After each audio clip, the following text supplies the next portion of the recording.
यह मूवी हमारी रोंगटे खड़े कर देने वालों में से एक है। मूवी की शुरुआत में हम दो लोग जो कि डैन और उसकी गर्लफ्रेंड बेकी को देखते हैं, जो एक पहाड़ पे चढ़ रहे होते हैं। उनके साथ एक और दोस्त होती है जिसका नाम हंटर होता है, जो उनसे थोड़े ऊपर होती है। डैन जो क्लिप्स लगाते हुए धीरे धीरे ऊपर की ओर बढ़ता है। थोड़े ऊपर आते ही एक क्लिप एक पक्षी के घोंसले में लगा देता है, जिससे वह पक्षी उड़ जाती है और डैन फिसलकर क्लिप के सहारे लटक जाता है और चट्टान उससे थोड़ा दूर होता है। इससे हंटर और बेकी दोनों नीचे उसे बचाने आते हैं, मगर उससे पहले ही ऊपर का क्लिप छूट जाता है और दोनों लड़कियों के सामने ही डैन सीधा नीचे गिर जाता है और उसकी मौत हो जाती है। मूवी के अगले सीन में हम देखते हैं कि हादसे के करीब 1 साल बीत चुकी होती है। अगर उस हादसे से सबसे ज्यादा सदमा किसी को लगता है तो वो बेकी होती है, जो अब तक उस हादसे से उभर नहीं पाती। इवन उसके मरने के बाद भी बेकी उसे कॉल लगाती है और उसे याद करती नजर आती है। उस पब से बाहर आते ही उसके पिता वहां आकर उसे इमोशनल सपोर्ट देते हैं और जो हुआ है उसे भूलकर उनके साथ घर आने को कहते हैं। पर बेकी अपने पिता को चले जाने को कहती है और वहां से खुद चली जाती है। घर जाकर वह फिर से डैन के याद में उसे कॉल लगाती है और रोती है। कुछ देर बाद उसकी फ्रेंड हंटर वही आती है, जिसे बेकी के पिता ने ही बेकी के इमोशनल सपोर्ट के लिए फोन करके भेजा था। हंटर वहां आकर उसका माइंड फ्रेश करने की कोशिश करती है और जैसे कि वो दोनों बेस्ट फ्रेंड होते हैं, हंटर एक प्लान बनाती है जिससे डैन की मौत की सही से श्रद्धांजलि दी जा सके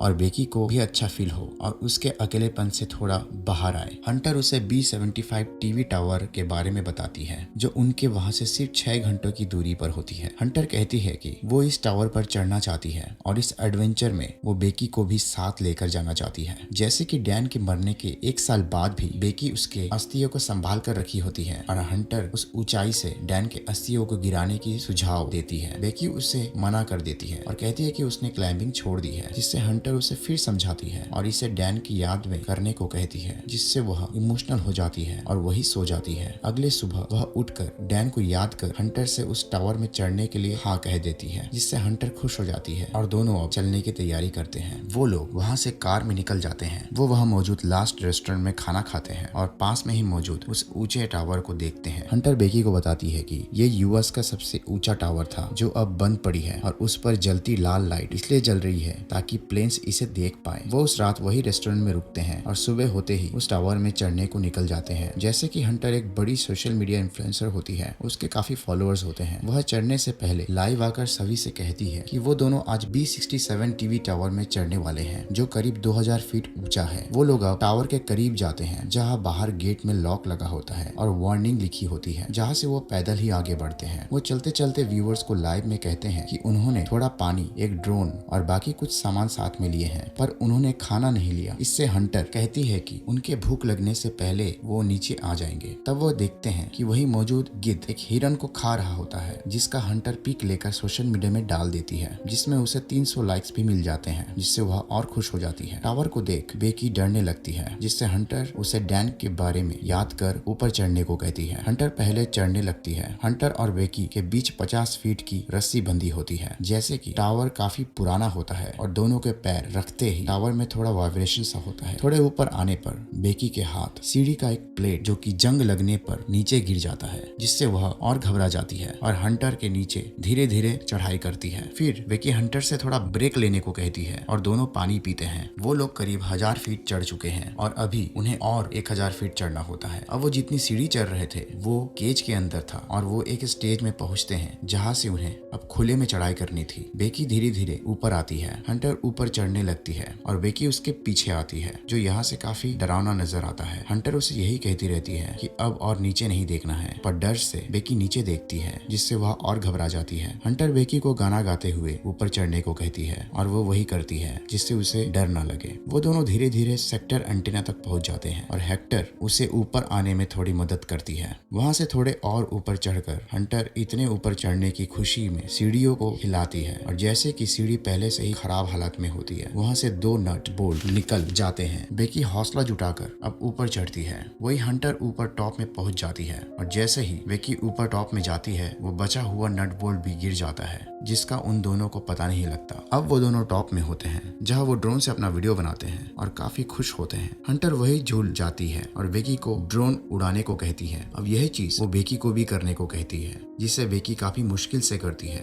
और जैसे ही हंटर का हाथ फिसलने ही वाला होता है, तभी वो उसे ऊपर खींच लेती है। अब बेकी डैन को याद कर उसकी अस्थि युवतियों को ऊपर से नीचे गिराती है और दोनों थोड़े इमोशनल हो जाते हैं। अब दोनों वापस नीचे जाने लगते हैं जहाँ पहले बेकी जाती है, और जैसे ही थोड़े नीचे जाने पर वो सीढ़ी से बचे हुए नट बोल्ट्स भी निकल जाते हैं, जिससे बेकी हवा में झूलने लगती है। सारे सीढ़ियां नीचे गिर जाते हैं और हंटर बेकी को रस्सी के सहारे बचा लेती है और रस्सी को ऊपर मौजूद एंटीना की मदद से खींच लेती है, जिससे बेकी बच जाती है। पर अब बीच की सीढ़ी गिर चुकी होती है और नीचे जाने का रास्ता नहीं रहता और ऊपर नेटवर्क भी नहीं होता है जिससे वो हेल्प मांग पाए। उनको वहां मौजूद इमरजेंसी बॉक्स में एक फ्लेयर गन और एक बाइनोकुलर मिलता है जिसे वो रख लेते हैं। तब बेकी को यह पता लगता है कि उनका बैग भी नीचे गिर गया है और नीचे सेक्टर एंटीना में फंस गया है। अब उनके पास ना तो पानी और ना खाना होता है, क्योंकि जो था वो उस बैग में था। इस हादसे में बेकी को पता लगता है कि उसके पैर में चोट लग गई है, जिसमें हंटर अपना शर्ट बांध देती है। अब वो दोनों 2000 फीट ऊपर फंस चुके होते हैं, जिनके पास ना तो खाना है और ना पानी। अब दोनों हेल्प को देखते हैं और हंटर अपने फोन से सोशली एक पोस्ट टाइप करती है और फोन को रस्सी से बांधकर नीचे ले जाती है, ताकि अगर नीचे नेटवर्क मिले तो वह पोस्ट हो जाए। फिर वो फोन को ऊपर लाकर देखते हैं, पर वह पोस्ट नहीं होती। अब वो उस फोन को शू में डालकर नीचे फेंकने का सोचते हैं, ताकि नीचे नेटवर्क मिले और मैसेज पोस्ट हो जाए और कोई उन्हें बचाने आए, और उस शू को वो नीचे फेंक देते हैं। तभी वो लोग बाइनोकुलर से देखते हैं कि नीचे एक आदमी और एक डॉग भी है, जिनको वो शू मिलता है, पर उसमें फोन नहीं होता। और वो आदमी यहाँ वहाँ देख वापस चला जाता है और उनके चिल्लाने की आवाज भी उन तक नहीं पहुँचती, क्योंकि वो काफी ऊपर होते हैं। तभी आसपास में मौजूद आरवी गाड़ी में दो लोगों को देखते हैं जो वह वेकेशन में आए होते हैं। जैसे रात होती है, वो लोग हेल्प के लिए फ्लेयर गन चलाते हैं और वो दोनों इन दोनों को देख लेते हैं और दोनों इनके करीब आने की कोशिश करते हैं और इन्हें लगता है कि वो इनको बचाने आ रहे हैं, पर असल में वो इन दोनों की कार चुरा कर भाग जाते हैं, जिससे वो दोनों और टूट जाते हैं। उस रात बेकी हंटर के पैर में एक निशान देखती है। उससे उसे डैन और हंटर के अफेयर का शक होता है और पूछने पर हंटर उसे बता देती है कि मरने से पहले उसका 3 महीने से डैन से अफेयर चल रहा था, और बेकी को सॉरी कहती है। अगले सुबह उनके फोन फेंकने के बाद 24 घंटे पूरे हो जाते हैं, पर कोई हेल्प नहीं मिलता। अब उनको प्यास लगती है और हंटर नीचे उस गिरे बैग को उठाने रस्सी के सहारे नीचे जाने की कोशिश करती है, पर रस्सी थोड़ी छोटी होती है और हंटर का हाथ वहां तक नहीं पहुंचता। सो वहां तक हंटर कूद कर पहुंचने की कोशिश करती है। अब हंटर को वो बैग मिल जाता है और वो पहले पानी पीती है। अब रस्सी जैसे कि काफी ऊपर होता है, वो सेल्फी स्टिक को निकालती है और उसमें बैग फंसाकर उस रस्सी में फंसा देती है और खुद उस बैग को कूद कर पकड़ने का प्लान करती है। अब हंटर कूदती है और उस बैग को पकड़कर झूल जाती है। अब बेकी उसे धीरे धीरे ऊपर खींचती है और जैसे कि थोड़े ऊपर आने के बाद उसका पैर फिसल जाता है और वो सीधे नीचे गिर जाती है। अब बेकी जैसे नीचे झांकती है तो उसे वो नीचे रस्सी पकड़े दिखाई देती है। सो गाइस, यहाँ एक सस्पेंस होता है जो आपको कुछ देर बाद पता लग जाएगा। अब बेकी हंटर और उस बैग को ऊपर खींचती है और ऊपर आते ही बैग से पानी निकाल कर पीती है।